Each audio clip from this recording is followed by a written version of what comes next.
the church teaches, rightfully so, and it comes from the really core of our faith, that each and every one of us have this unrepeatable gift, irreplaceable call, that in the end, Father Chase Hilgenbrinck is no less or more than myself or anyone out there.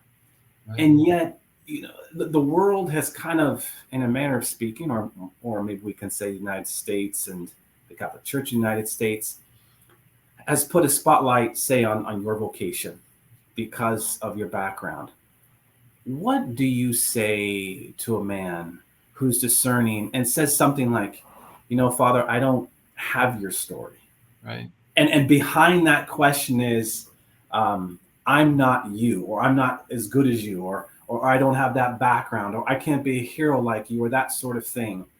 With a mind's eye towards, in the end, their call, that man who comes to you, whether he be 15, 25, or 45,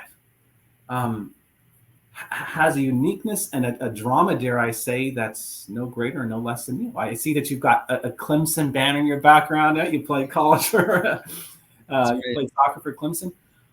That's what right. do you say to that man? That's a great question, and believe it or not, that's something that I struggled with too. Even growing up and thinking, looking at for instance, I was reading books by Dr. Scott Hahn, when I was in discernment, and I was like, I don't have a story like him. I don't have a great conversion. And every time that I now help college students to write their testimony when they're giving it on a retreat, for instance, a koinonia retreat, they're always like, I don't have anything to share. And then we go through that, and I think part of it is that our life is unexamined. And so we don't know ourselves that well. And that's, the great saints will say that the first stage of holiness is self-knowledge. And so I think that in order to become saints, we have to know ourselves. And so while we're looking at externals of, okay, Father Chase got to play professional soccer and do this, more importantly, what has been going on with you internally? Where have you been?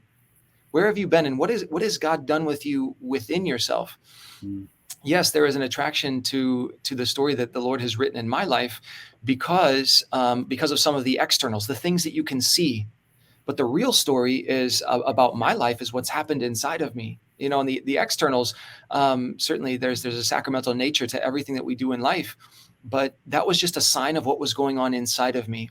And I think we can find that in everybody's story, and that's what people are actually looking for. It's not the externals that we're looking for. That story fades away, and that story gets boring after a while, quite honestly. But the internal story never does. How God changed my heart, how God changed my life, how he moved me, how he invited me, how I responded to him.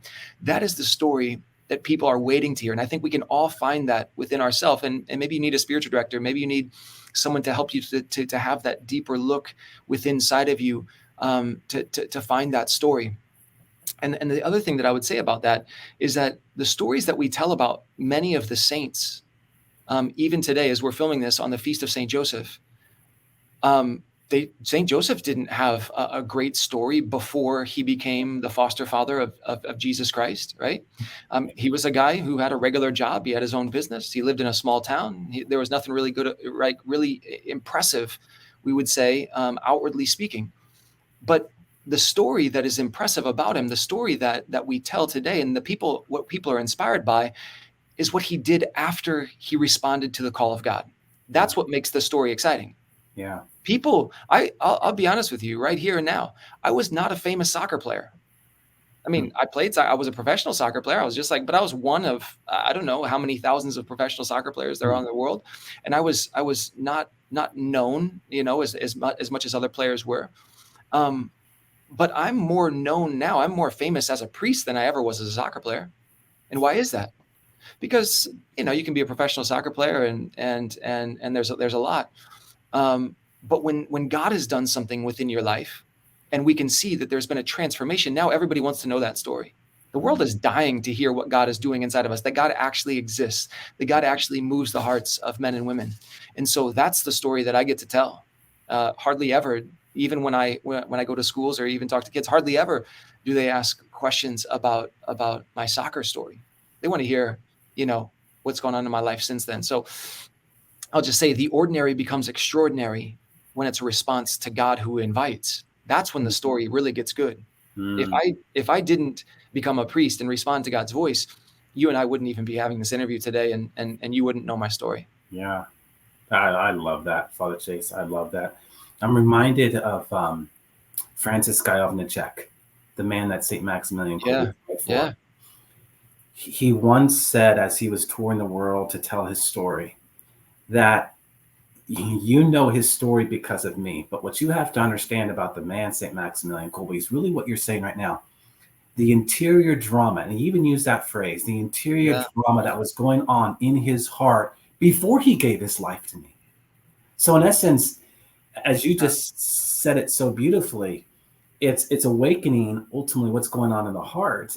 The material fades away, but it's the response to God's call that really leaves a lasting imprint. Francis Gajowniczek was sharing St. Maximilian Kolbe's story because of what was going on in the drama of his heart. And St. Teresa of Avila has the beautiful phrase that man desires to know the drama of everyone's heart. It's like we want to know because that's where the adventure is, right? People from the outside will look at you, and I've watched your videos, Father Chase, and yeah, it's on one hand it's something to see you running on a soccer field and playing in front of thousands of people, and that's dramatic, but really, what's so dramatic about that if it's not tapping into the heart? And I love how you responded to that question, and the fact that you use the word examine, because it is by examining the heart that we can begin to appreciate that if God is a part of our story, then watch out.